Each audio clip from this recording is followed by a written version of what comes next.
personal yoga practice, and look at that. Yet again, I am number one in yoga because I am the only one streaming about it. So, let's get started. First pose is a short, brief forward fold. Just enough to elongate the spine. Feel some space between the vertebrae.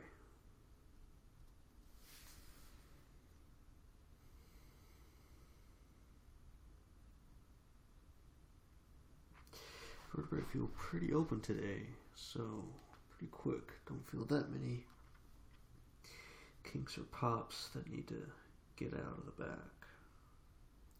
And the next pose we're going to set up is an upward facing dog. So the way that we set that up is we look up and do a posterior flex of the spine, bend the knees, bring the hips down so that we can start the timer for 3 minutes. And keep it back up. Keep that nice posterior flex, at least a little bit from the end of the back bend. Find a comfortable position and start the upward facing dog. Limiting factor today, big time, seems to be the low back. Gotta wait for that to slide into place. And just relax, release to the pose. Feel the sensation.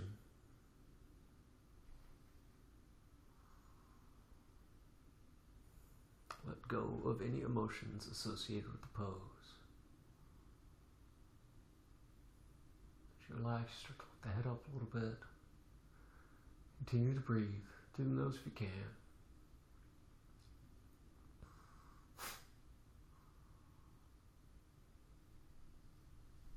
Relax and get comfortable in the pose. Find a spot where you can hold the pose indefinitely, as long as you want it. All day even.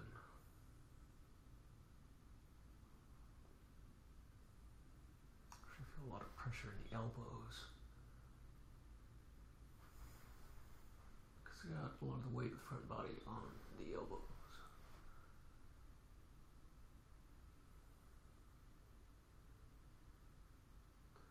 Relax, feel the pose. The elbow joint seems to have more sensation than the wrist joint today. Oh, I definitely feel the wrists. Lean back a little bit, use the back muscles to pull the head and back, further back. Extend the posterior flex on the spine.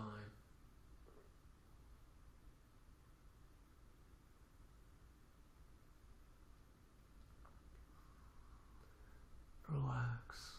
Continue to breathe. Slow, easy breaths. Feel the air as it slides through the nostrils, the nasal cavity, the throat, and into the lungs.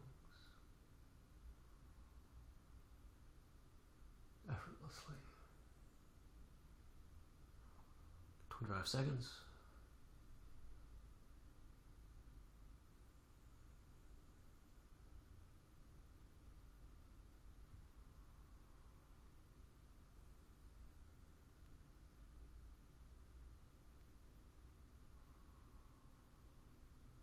And relax.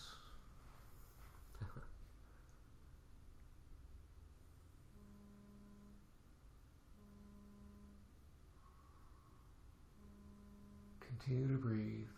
Feel the sensations in the body. Yeah, better rank the sensation. Apparently that elbow joint is the highest, then the wrist joint, and then the back joint is where I'm feeling the most sensation. It's interesting because I usually don't feel much of the elbow joint sensation. And that's that. Time's been up for a little while actually. Alright, so next up is play with the scorpion pose. As I saw yesterday, you can fall out pretty easy. Well, it's fun. Easier modes of doing scorpion pose is to get the hips up and then start walking up the wall and just hold yourself right there if you're ready to start balancing. Another way to do it can see this. There you go. Is to point fingers towards the wall and then find a wall like that and use the wall for balance. So you can do that nice and easy.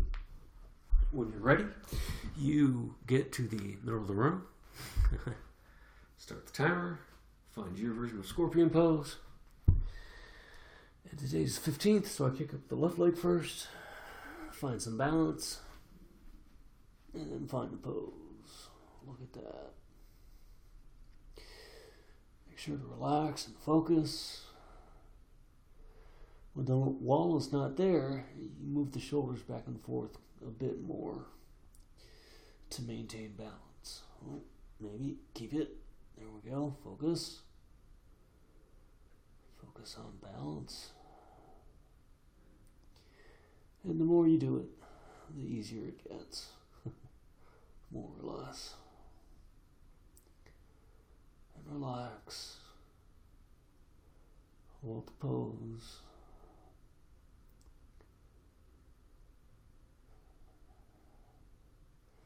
So I'm staring right between the thumbs. Eventually you want to start to look up, so now I'm looking up a little bit. But that creates extra effort on the neck. Maintain balance. Continue to breathe. Relax. 42 seconds left.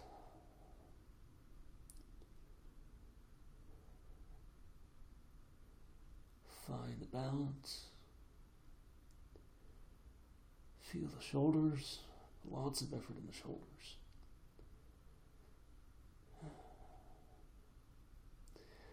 Some effort, actually quite a bit of effort on the abs. Or some effort on the abs. Oh, feels like I might be losing it. Feels like I'm low on calories this morning.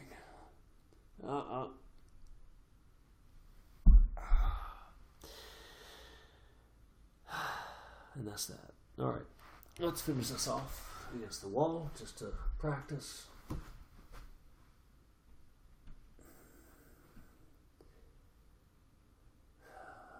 Relax. Yeah, you can kind of see that. Get the legs straight, but still feel a big stretch on the back. Lots of effort in the shoulders.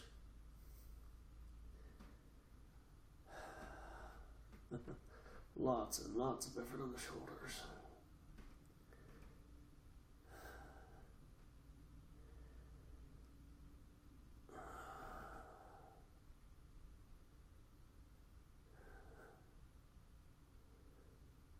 Eight seconds.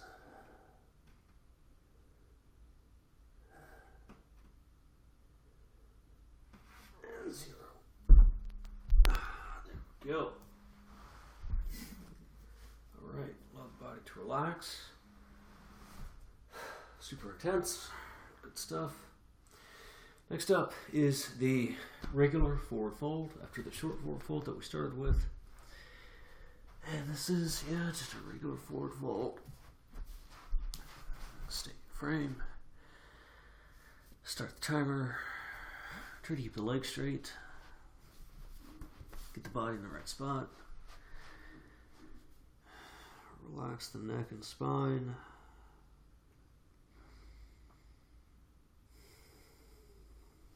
Use the quads, straighten the knees.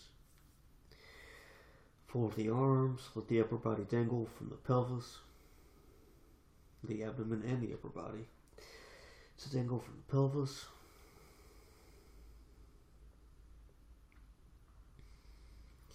After the intensity of the scorpion pose, just kind of relax here.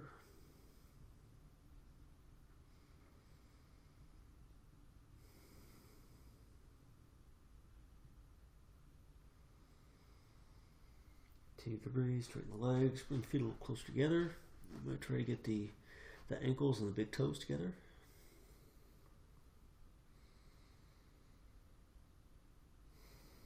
Swap the arms to keep balance on both sides.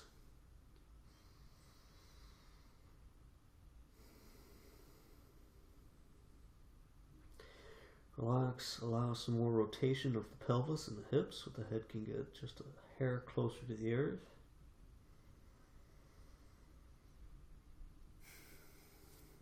About a minute and a half left. You might place the hands under the feet.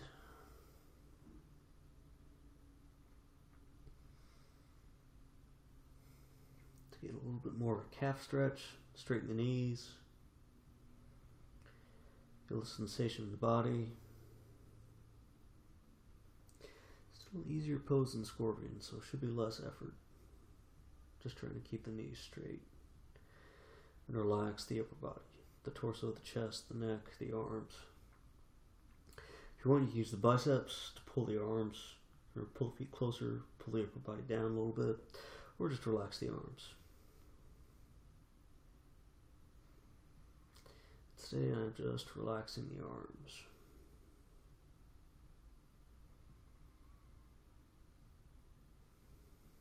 Feel the connection between the hands and the feet. If you get the hands under the feet.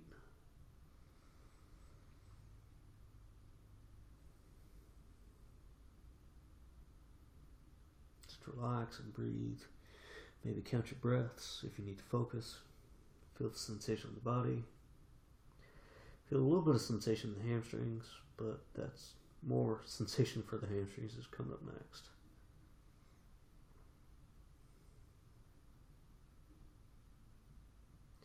This is more of a relaxation pose.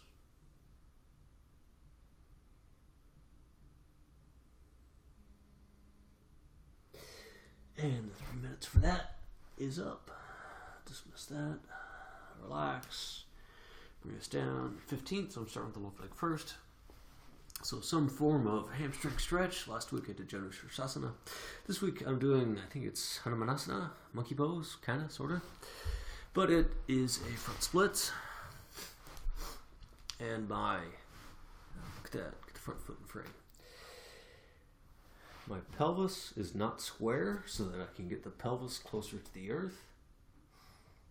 And the inside of the right knee is kind of on the earth, so I've got the right leg twisted just a hair. All in an effort to get the pelvis closer to the earth. The limiting factor is the left hamstring, so trying to really work on that left hamstring. And there's also a limit. The right hip joint is not used to this level of positioning, not used to this placement. So the right hip might get a little tired as well of being at this point. But it's not a muscle or tendon stretch. It's more I guess like a bone stretch, right? But you're not going to stretch your bones. So the bones get tired of being at this point. So be careful, find your hamstring stretch. And yeah, then there's the magic of once you find that nice, awesome stretch, it's not painful. You're just stretching. Just a lot of sensation. And you feel that sensation. Feel it in your mind. See the sensation in your mind. And then as you do that, the sensation lessens, allowing you to go just a little further. So now, yeah, it feels like I'm ready to go a little further, but it's such an awkward position to try and go further. My desire, for whatever reason, the body's kind of telling me to rotate a little bit to try and get the hips a little bit more square. And as I do that, of course, that increases the sensation some. So yeah, I've actually using some effort on the right hip to help protect it and keep it in place.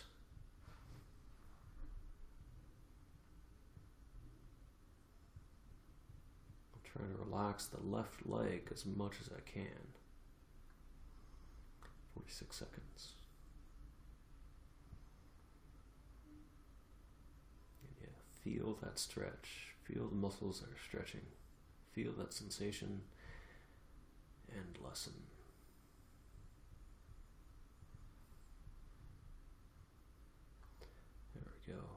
lifting up just a little bit with my left hand to get some more weight onto the left hamstring. But gotta be careful. Can only do so much. Turn a little more.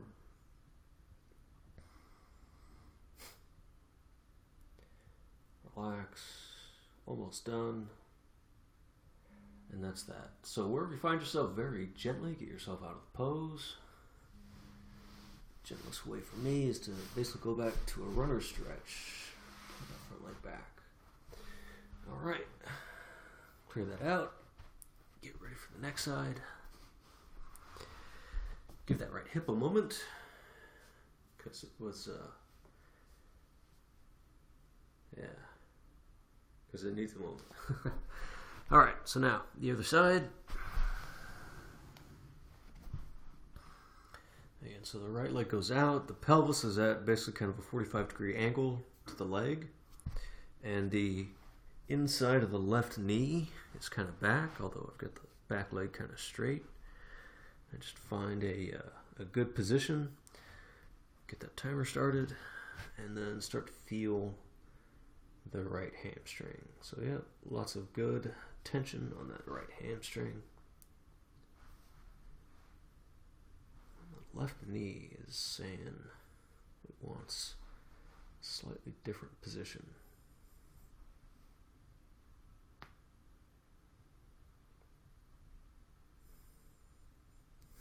My left shoulder popped, so that's interesting.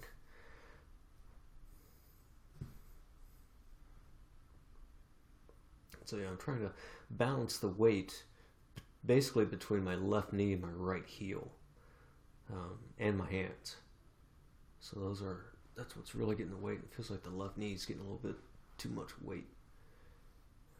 So turn the left leg around just a hair.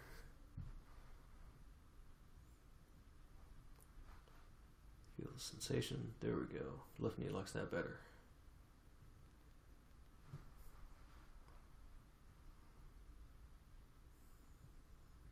There we go. Feel the sensation.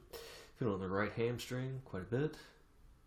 Yeah, the left hip, I don't feel the left hip as much as I did on the other side.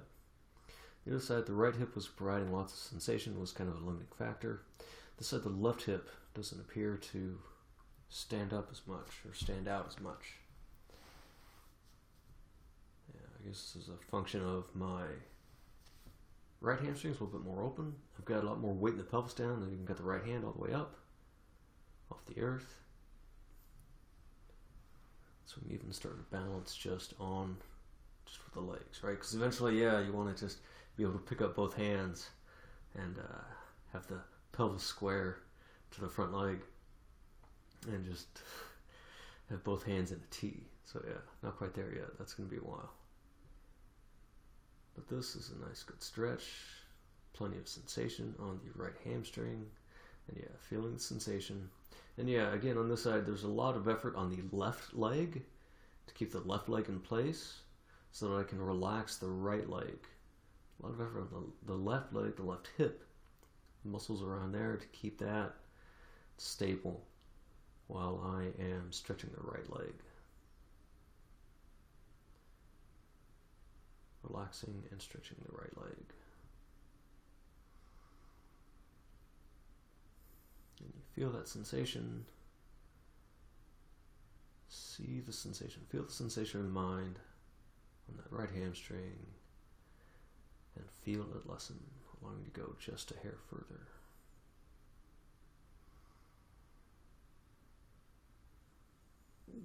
Almost done. And that's that. All right, so now, again, very gently, you get out of this pose. So I like to lift up towards a runner's stretch, I think. You know, we do this. And again, let the hips rest for just a moment before the next pose. You might pulse the muscles just a hair so they can get back to what normal feels like. And then, next pose. Wide splits.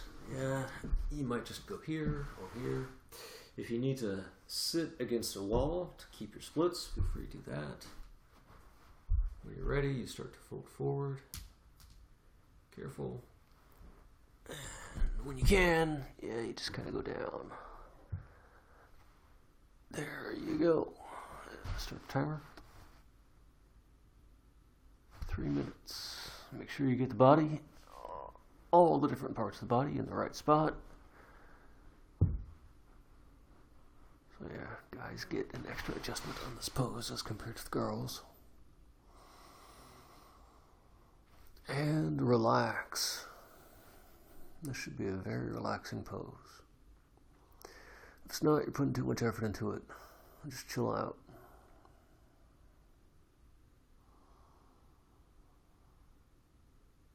Feel the body, feel the stretch. Yeah, and those front splits actually put quite a bit of force onto the heel. So I'm actually feeling the heel a little bit. I don't feel as much force on the heel going on this side, but yeah, the heel's going to have to get used to having more sensation than this pose. Both the left heel and the right heel. And just relax. Feel the stretch. You might pulse the muscles. And one thing, if you start to stretch your muscles and they start to open up, be prepared. Especially if you do this when you're older. It wasn't until I was about 35 that I started stretching my hamstrings, opened up my hamstrings. And then I started having back problems because the hamstrings were super tight. This is my anecdotal analysis, was that my hamstrings were so tight, they were keeping my back in place, or the vertebrae in the back, or helping to keep the vertebrae in the back in place. As I started to open up and stretch out the hamstrings and the lower back, things started getting out of place that normally just stayed in place because the muscles were so tight. So, you might have to relearn a few things when you start to open up the muscles. Just take care.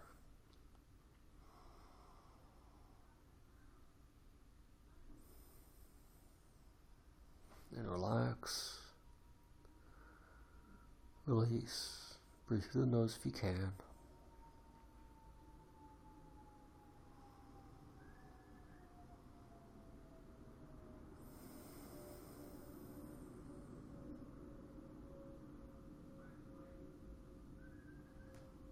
There's that nice stretch on the inner thighs.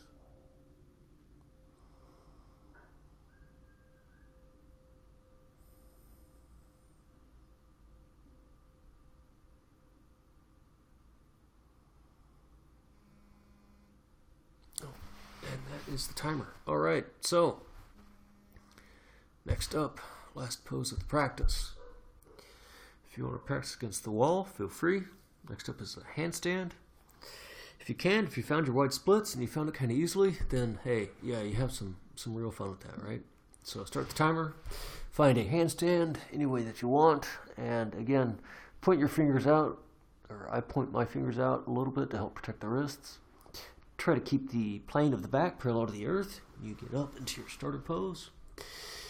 You find your starter pose, and the hips start to go up, and yeah, we'll see how much fun I can have today.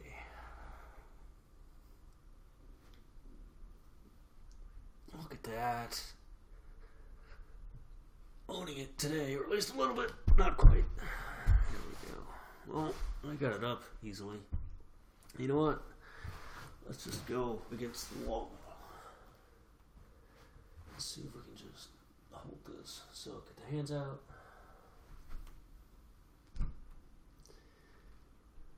You probably want to bend the elbows a little bit. And relax. So I've got the knees bent, so the toes are just barely touching the wall. Be very careful on your hands. If you start to hold this for a very long time, you'll start to feel a lot of pressure and effort. If it's too much, then you come out, right? Right. You never hold too much.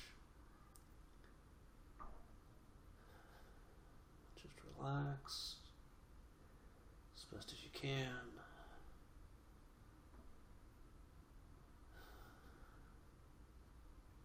And that's a minute 30 left. Lots and lots of effort. And that's enough for today. All right. Lots and lots of people showed up. Thank you so much. My name is Ben. This has been my yoga practice for the day. And it's time for me to get started with the rest of my day. Thank you so much for watching. Should be back tomorrow, 8 a.m. And have a wonderful, relaxing, fun rest of the day.